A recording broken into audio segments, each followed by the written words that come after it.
All right, a little progress update here on the Coupe.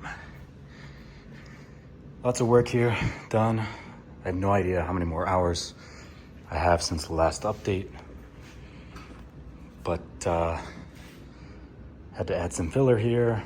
Of course, just a little bit here on the top. This is feeling nice and straight. Everything's pretty much sanded. You know, you gotta come in here and sand all these edges. This spot here is a little low. We're gonna straighten that out so it's perfectly straight through there. You can see this little hump here. So everything's pretty well sanded. All the edges are sanded. Little filler here.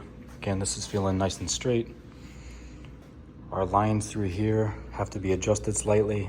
Like right here needs to be widened some. Go for a nice, I don't know, 1/8 inch, 3/16, something like that gap. So we'll make sure this looks good. Have to add some, little bit of filler here, more up here, but I'm waiting for some vinyl ester filler to go in there. It's a little more flexible than the poly. Then we'll have to cut this and raise this up as well. Door's looking pretty straight through here. For some reason right here it doesn't want to suck in, so I'm gonna have to see if I can tilt the door that way a little bit. This through here is gonna be real fun to not get my interior just absolutely wrecked. As you can see from the discoloration, there's already a lot of gel coat in there, so it's hard to sand these edges and then have this all taped up. You know, your plastic, your paper wants to constantly get fucking torn, so there's a ton of pinholes right through here. So these all have to be filled. Again, I'm gonna wait for that vinyl ester. Give it a little more flexibility. This all looks good through here.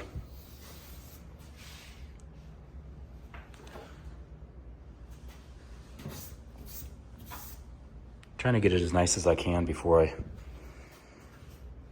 spray the first coat of the primer filler on. This door's not looking bad. I'm okay with a little bit bigger gap here. It gives it some more room to open. The bottom gap here needs to be sanded a little bit. And then I'm getting a huge, like massive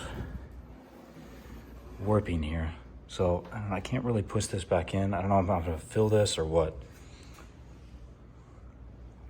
So it's getting there.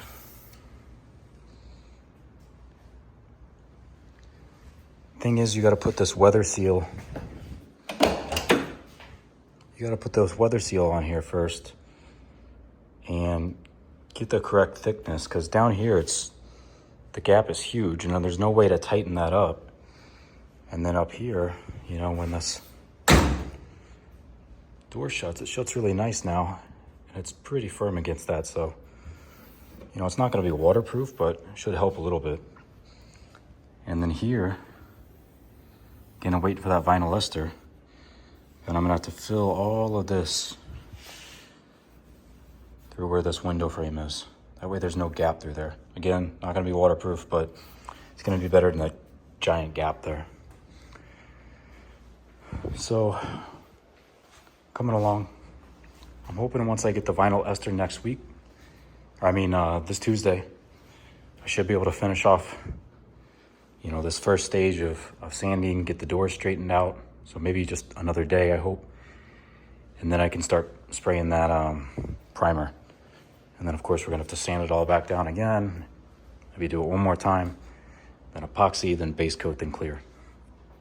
So one more thing I forgot to add here is the dash. This is all gel coat.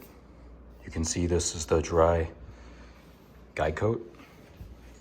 You know, this was sprayed with 3 to 4 layers of gel coat. And this was really bad before I started sanding it, but there's still a little bit of spots left. This up here is pretty flat. A couple little areas. Shows up way worse on camera. But looking across it, it'll be nice and flat when I'm done. So I need to fill these edges here up a little bit. Just kind of beef them up all the way along the back here. Again, waiting for that vinyl ester filler. Once that comes, we'll fill these all in. And then maybe sand this a little more. Gotta get in this area here, which is a huge pain in the ass. So that's gonna take some time. Make sure this is all flat. We'll spray it with the filler.